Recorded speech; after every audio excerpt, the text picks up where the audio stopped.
Baik, saya akan bacakan kebenaran firman Tuhan yang terambil dari Kitab Imamat pasal 2. Beginilah pembacaan firman Tuhan.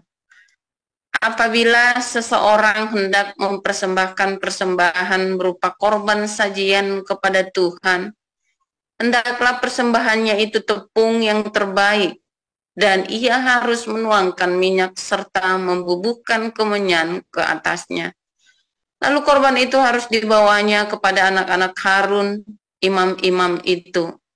Setelah diambil dari korban itu tepung segenggam dengan minyak beserta seluruh kemenyannya, maka imam haruslah membakar semuanya itu di atas mezbah sebagai bagian ingat-ingatan korban itu, sebagai korban api-apian yang baunya menyenangkan bagi Tuhan.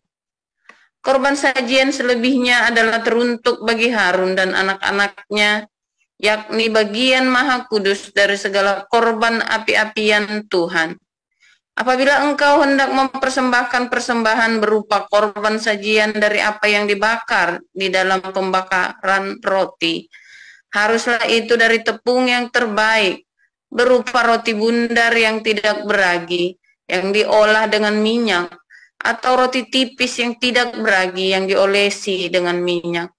Jikalau persembahanmu merupakan korban sajian dari yang dipanggang di atas panggangan, haruslah itu dari tepung yang terbaik, diolah dengan minyak berupa roti yang tidak beragi.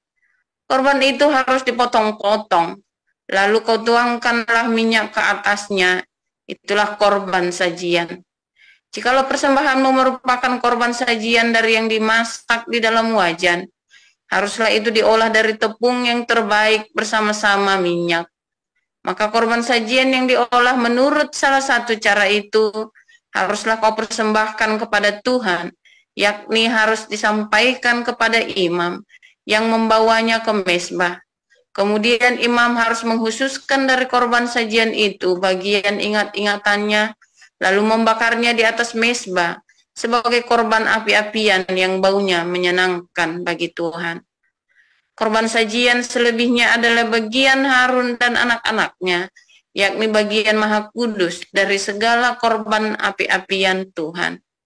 Suatu korban sajian yang kamu persembahkan kepada Tuhan, janganlah diolah beragi, karena dari ragi atau dari madu tidak boleh kamu membakar sesuatu pun sebagai korban api-apian bagi Tuhan.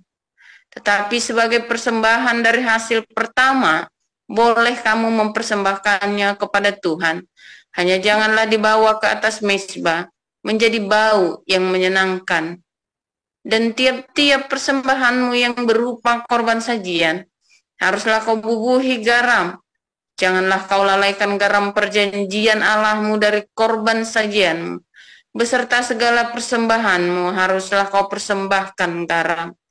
Kalau engkau hendak mempersembahkan korban sajian dari hulu hasil kepada Tuhan, haruslah engkau mempersembahkan bulir gandum yang dipanggang di atas api, emping gandum baru, sebagai korban sajian dari hulu hasil gandummu.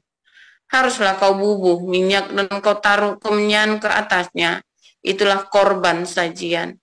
Haruslah imam membakar sebagai ingat-ingatannya sebagian dari emping gandumnya dan minyaknya beserta seluruh kemenyannya sebagai korban api-apian bagi Tuhan.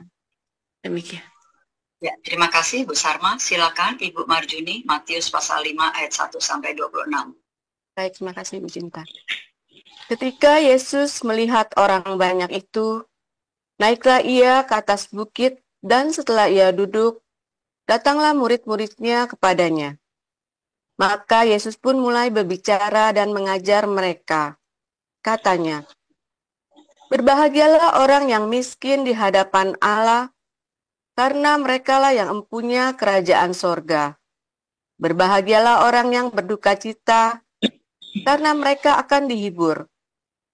Berbahagialah orang yang lemah lembut, karena mereka akan memiliki bumi.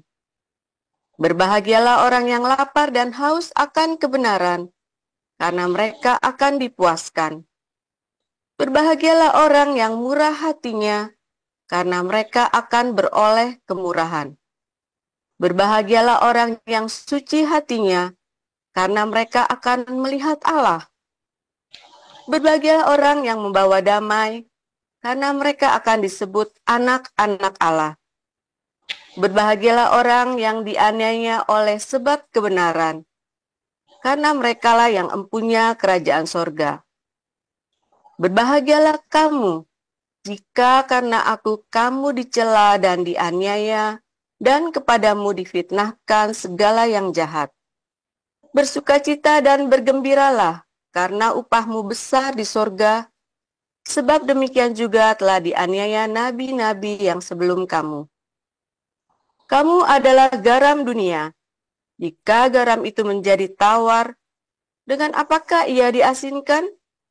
Tidak ada lagi gunanya, selain dibuang dan diinjak orang. Kamu adalah terang dunia. Kota yang terletak di atas gunung tidak mungkin tersembunyi. Lagi pula orang tidak menyalakan pelita, lalu meletakkannya di bawah gantang, melainkan di atas kaki dian, sehingga menerangi semua orang di dalam rumah itu. Demikian hendaknya terangmu bercahaya depan orang. Saya ulang.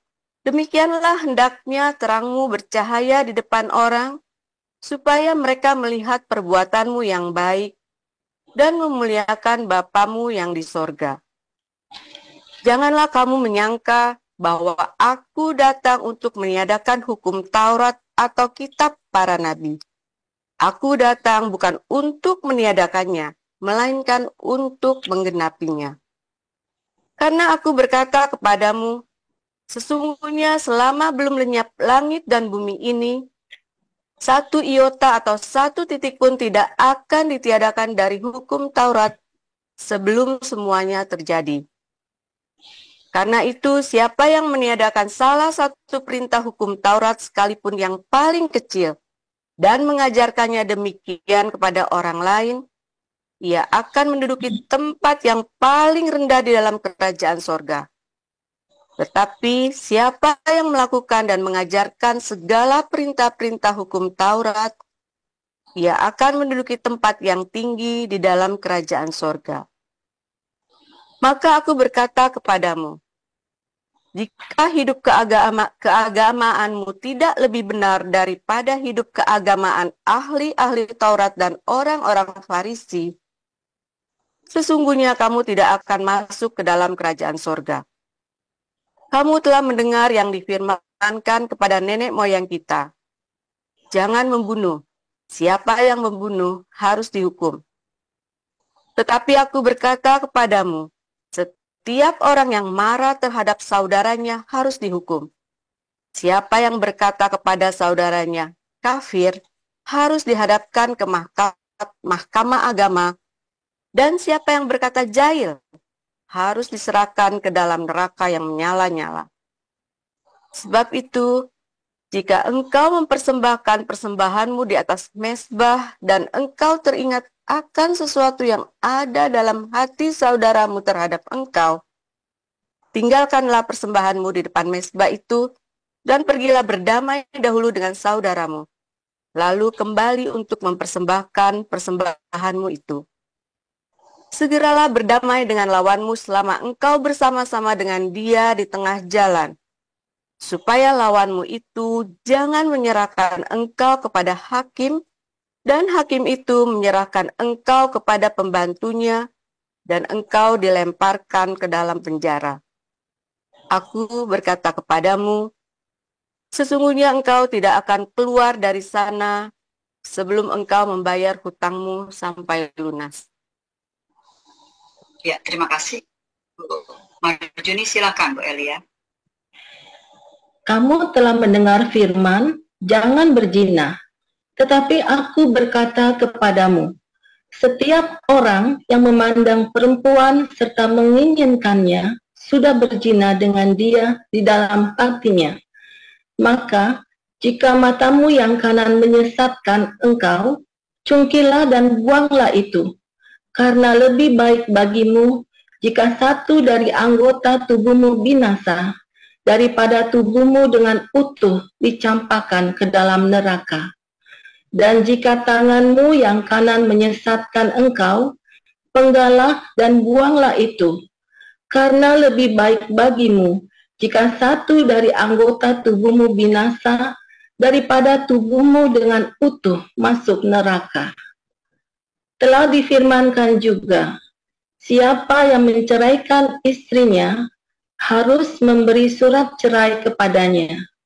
Tetapi aku berkata kepadamu, setiap orang yang menceraikan istrinya kecuali karena zina, ia menjadikan istrinya berzina. Dan siapa yang kawin dengan perempuan yang diceraikan, ia berbuat zina. Kamu telah mendengar pula yang difirmankan kepada nenek moyang kita, jangan bersumpah palsu, melainkan peganglah sumpahmu di depan Tuhan. Tetapi aku berkata kepadamu, janganlah sekali-kali bersumpah, baik demi langit, karena langit adalah tahta Allah, maupun demi bumi, karena bumi adalah tumpuan kakinya, ataupun demi Yerusalem, karena Yerusalem adalah kota raja besar. Janganlah juga engkau bersumpah demi kepalamu, karena engkau tidak berkuasa memutihkan atau menghitamkan sehelai rambut pun. Jika ya, hendaklah kamu katakan ya. Jika tidak, hendaklah kamu katakan tidak. Apa yang lebih daripada itu berasal dari si jahat. Kamu telah mendengar firman, mata ganti mata dan gigi ganti gigi. Tetapi aku berkata kepadamu, janganlah kamu melawan orang yang berbuat jahat kepadamu, melainkan siapapun yang menampar pipi kananmu, berilah juga kepadanya pipi kirimu. Dan kepada orang yang hendak mengadukan engkau karena mengingini bajumu, serahkanlah juga jubahmu. Dan siapapun yang memaksa engkau berjalan sejauh 1 mil, berjalanlah bersama dia sejauh 2 mil. Berilah kepada orang yang meminta kepadamu, dan janganlah menolak orang yang mau meminjam daripadamu. Kamu telah mendengar firman, kasihilah sesamamu manusia dan bencilah musuhmu. Tetapi aku berkata kepadamu, kasihilah musuhmu dan berdoalah bagi mereka yang menganiaya kamu.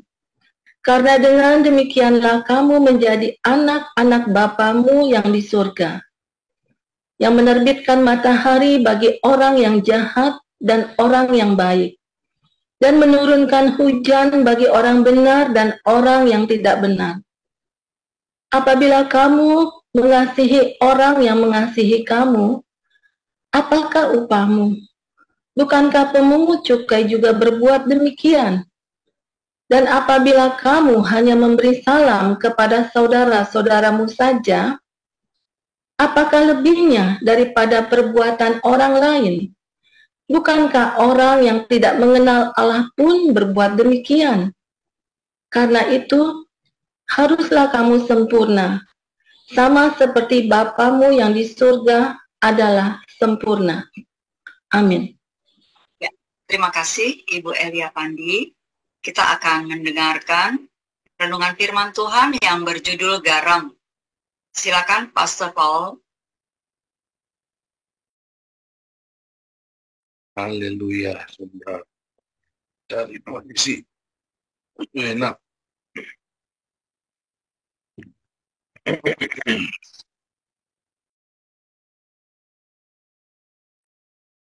Dari posisi enak sebentar ya. Kacamataku mana ya, Mak? Kacamataku. Haleluya, ya firman Tuhan selalu baru setiap hari. Kita hari ini belajar kembali tentang garam ya saudara ya. Kenapa orang Israel kalau ada korban bakaran itu dagingnya itu dikasih garam saudara ya. Nah, dan cara kasih garamnya itu ya dagingnya dipotong begitu, Terus garamnya itu sebanyak-banyaknya gitu ya, saudara, ditahurin gitu ya, kayak bikin asinan daging gitu, saudara ya. Yang mau bikin asinan daging. Garamnya itu sebentar.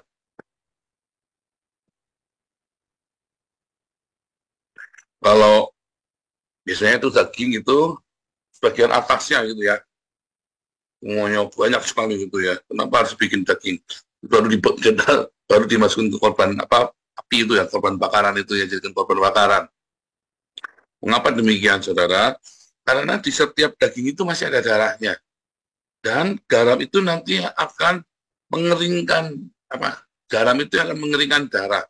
Darah itu kan nggak kosher, ya, najis, tidak kosher bagi orang Yahudi. Makanya diberikan garam itu, saudara ya.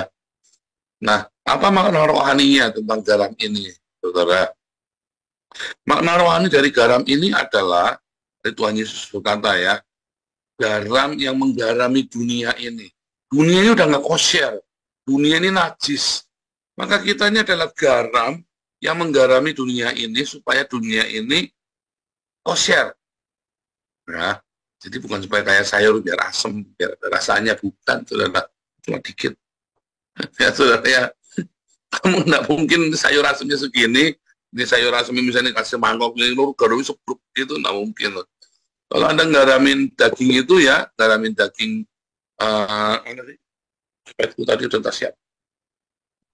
Ini sudah saya kasih ini ya, coba saya tunjukkan ya, biar menarik ini ya.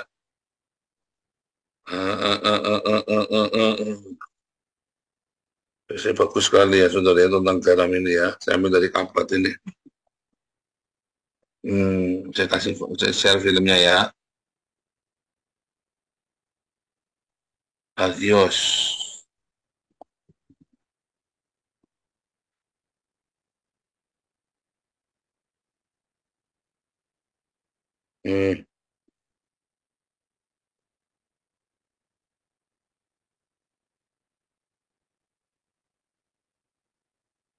Menarik ya, sedikit aja ya, cuma 2 menit kok filmnya.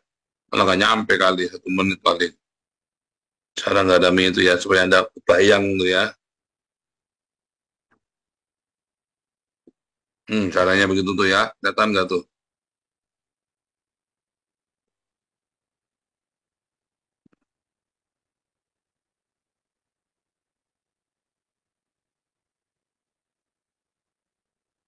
Bang ya, mana tadi kok cepat sekali.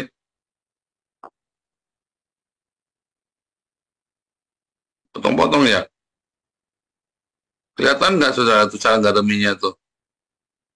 Kelihatan pasti. Nggak putus-putus ya? Nggak potong-potong. Ya.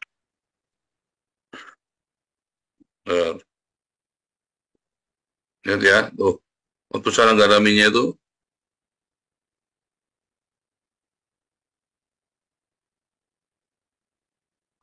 Ini foto video cuma 1 menit tuh begitu tuh ya. Jadi bukan kayak nggak ada minyak sayur asem gitu ya, seperti yang selama ini kita belajar ya, saudara ya. Kamu dulunya juga nggak ada minyak sayur asem kan dulu kecilnya tuh. Sayur kalau nggak ada garamnya kan ada rasanya, gitu kan. Bener nggak? Selama ini kita belajar kan begitu. Kita enggak ya tadi ya, nggak ada semua.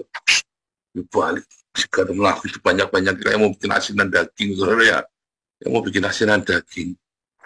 Ya, saudara, karena dunia ini tidak kosher. Ya, daging tadi ada darahnya. Dunia itu juga tidak kosher.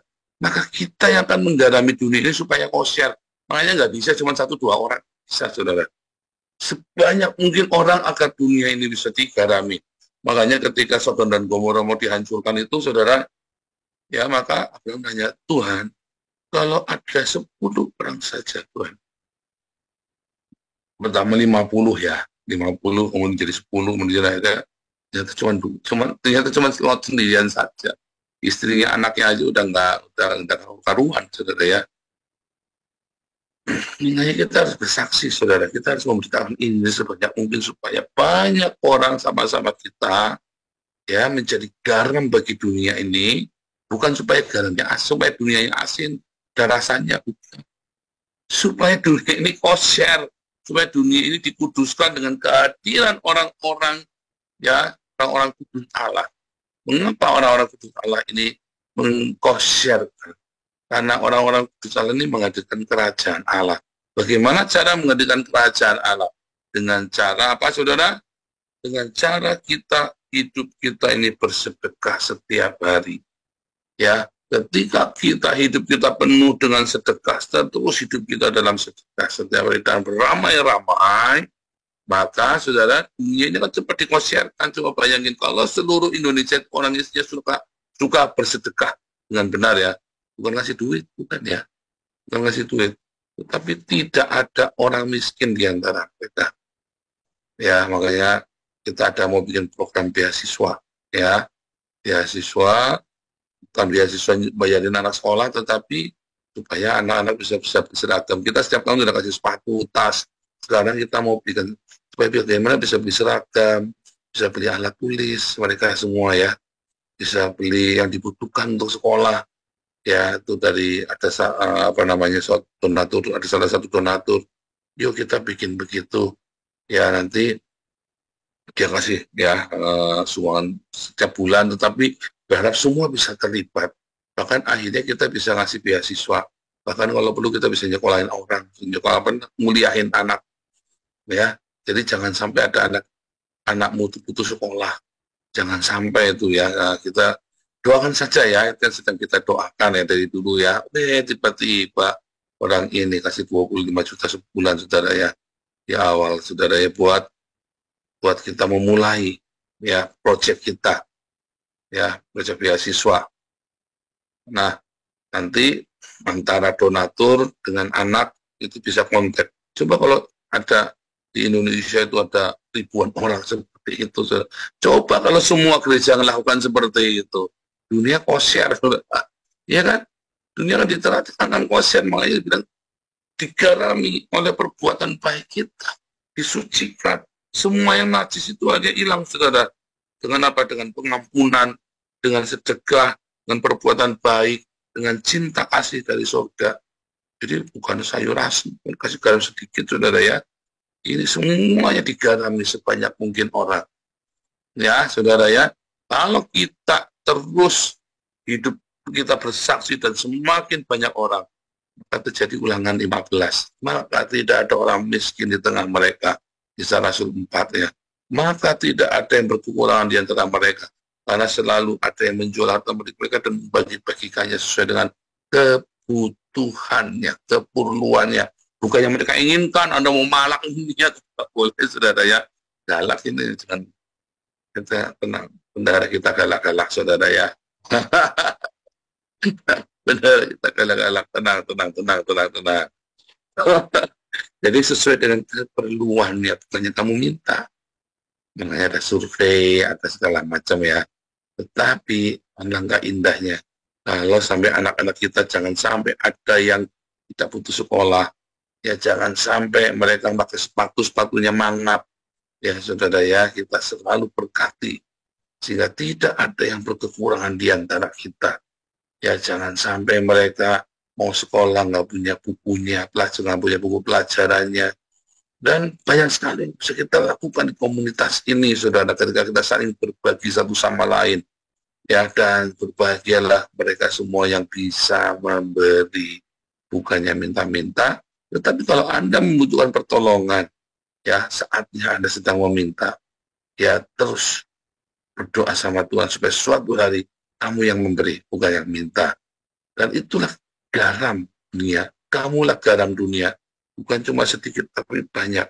Saudara, ada lagi yang penting, saudara ya, ketika darah itu ya di dalam darah itu najis ya, jadi ketika itu digarami itu jadi kering semua kesedot di garam itu ya, maka kamu akan mendapatkan bahkan yang busuk-busuk itu minggir, saudara ya. Jauhkan dari yang kebusukan, karena ada banyak darah. Makin kita makin jadi satu sama lain, maka yang busuk-busuk itu minggir, saudara. Makanya kalau daging yang digarami itu seperti daging asin yang diasap, yang dibakar itu kan juga jauh dari itu ya, jauh dari belatung-belatung itu, saudara, yang busuk-busuk itu kan. Nah, itu juga salah satu tujuan. Coba lihat ya. Saya melihat processing penggaraman itu ya, daging di Greenland ya, saudara ya. Di Greenland itu daerah dingin sekali ya, di daerah kutub. Itu saudara, caranya mereka juga digarami seperti itu, terus kemudian mereka simpan. Itu bisa untuk berbulan-bulan. Ketika terjadi topan badai di sana, mereka terisolasi, mereka bisa makan dari daging itu, daging garam, daging asin itu, saudara. Ya, dari daging asin itu mereka bisa makan. Maka daging itu bukan cuma satu, bukan cuma kosher, tapi yang kedua daging itu bisa awet sudah selama, sehingga bisa dipakai di kemudian hari nanti. Ya, jadi saudara, betapa garam ini berguna. Tapi kalau garam itu sudah tawar, nggak ada gunanya, kan garamnya banyak ya, cuma dibuang, diinjak orang. Apabila komunitas itu tawar, saling menyakiti, tersinggungan, masih belum lunas harga dirinya, ya nggak ada berguna, dibuang, diinjak orang, ya yang harga dirinya belum lunas kan, yang masih cicilan-cicilan harga diri belum lunas itu, kamu telah lunas dibayar. Tentu Korintus 6 ayat 20. Tapi kalau kamu belum lunas dibayar, ya mungkin kamu masih ada di Adira, itu harga dirimu, saudara. Masih ada di BCA, belum lunas. Kamu nggak bisa jadi garam. Mau dibuang dan diinjak orang. Diinjak orang, saudara. Makin memberontak, makin kamu diinjak orang. Ngerti ya, saudara ya? Hidupmu itu tidak berguna kalau kamu masih tersinggungan. Kamu tidak bisa jadi saksi, kamu tidak bisa jadi terang, kamu tidak bisa jadi berkat. Hidupmu akan diinjak orang. Ya, artinya orang nggak akan nggak respect. Kamu ingin direspek sama orang, tapi hati orang nggak respect. Kamu cuma jadi mainan doang, mau dibuang di jalan, nggak kepakai. Ya, itu pun tidak terpakai. Tetapi kalau kamu hidupmu bisa menggarami daging ini, ya, hidup komunitas ini bisa menjadi berkat, maka komunitas ini akan menjadi kokoh, menjadi kuat. Dan untuk itu orang-orangnya harus tahan banting, nggak tersinggungan, nggak marahan, nggak mutungan, nggak ngamukan. Ya ingat saudara, nggak ngamukan, nggak ngantukan, nggak ngentutan, saudara. Kalau dengan firman Tuhan ini jangan ngantuk. Kamu ngantuk ya, itu repot, saudara ya. Nah, masuk kiri, keluar kanan, 14. Enggak, jangan ngamukan juga. Ya. Jangan tersinggungan, jangan mutungan, jangan tantrum. Ya, kemarin siapa Dr. Wivina kasih itu ya, Pak ini aduh kasihan Pak, mau udah sembuh. Terus saya bilang, Bu, saya punya masa lalu yang tantrum ini, saya tuanya tantrum apa enggak. Jangan tantruman, saudara ya, jangan tantruman. Aduh, sial. Jangan begitu, harus tahan banting. Kamu harus tahan banting. Ya, tanggal diri, pikul salib setiap hari. Tanggal diri, pikul salib setiap hari. Jadi garam. Jangan menggarami dunia ini supaya kosher, supaya dunia ini punya persediaan makanan. Ya, saudara, kalau garam ini nanti dibuang, maka hidupmu akan sia-sia. Nah, hidupmu tidak akan berarti. Hidupmu tidak berguna saat kamu tidak mau menjadi garam. Kata kamu tidak berfungsi, ya, hidupmu tidak menjadi garam, tidak menggarami dunia ini, maka hidupmu ya sia-sia, hanya dibuang dan dijak orang. Kamu tidak akan mencapai destiny hidupmu, sehingga ketika di hari matimu, aku ngapain ya selama ini hidup ya, Anda bingung. Tapi ketika hidupmu menggarami dunia ini, waktu kamu meninggal, kamu bilang, aku puas banget hidup. Aku puas banget itu. Ya, luar biasa, Tuhan baik dalam hidupku. Kita ngomong Tuhan baik dalam hidupku bukan karena kita dikasih alfa, dikasih jet pribadi, dikasih kolam renang pribadi, dikasih bini 10, ya, dikasih berondong. Bukan, saudara. Kita bilang Tuhan baik karena kita hidupnya berguna. Hidup kita berfungsi sebagai garam itu. Sehingga kita ngomong, wih, Tuhan baik. Kita mengalami kepenuhan. Hidup itu penuh mantap kali sama dengan Tuhan. Jadi kalau hidupmu tidak menjadi garam, kamu cuma bilang apa, saudara? Aku ngapain hidup ya? Kenapa nggak mati dari dulu? Ada orang di sini umur 90 tahun, saking nggak mati-matinya dia minta di eutanasi ya, saudara ya. Kemarin temannya pastor itu pemain saksofon. Aduh Pak, kapan ini kita samperin Pak? Oh ya sudah berapa hari lagi? Sudah mau di eutanasi ya. Waduh, saya udah bisa ketemu ya, Pak sayang sekali ya.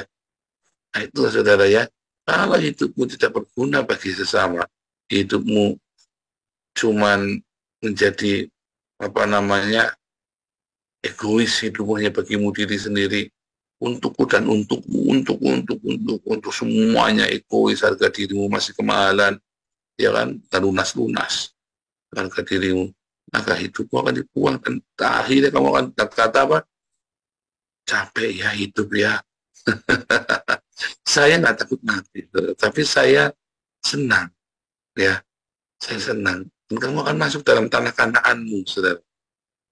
Ya, tadi ya, dalam Ulangan 15 dan dalam Kisah Rasul 4, tidak ada orang miskin di tengah-tengah kalian, karena Tuhan memberkati kalian melalui kita. Dan ketika kamu memberkati, Tuhan berkati kamu. Ya, yang sakit disembuhkan, yang hidupnya sedang dalam percobaan berat luar biasa, Tuhan beri jalan keluar, yang sedang mengalami stuck dalam hidup, Tuhan kasih terobosan baru. Orang-orang yang sedang mengalami hal-hal yang tidak baik, Tuhan akan buka semua jalan dalam hidupmu. Ya, kenapa? Karena kita menjadi berkat, menjadi mujizat bagi sesama kita. Kita menggarami semuanya, Tuhan kirimkan garam dari surga. Tuhan Yesus memberkati.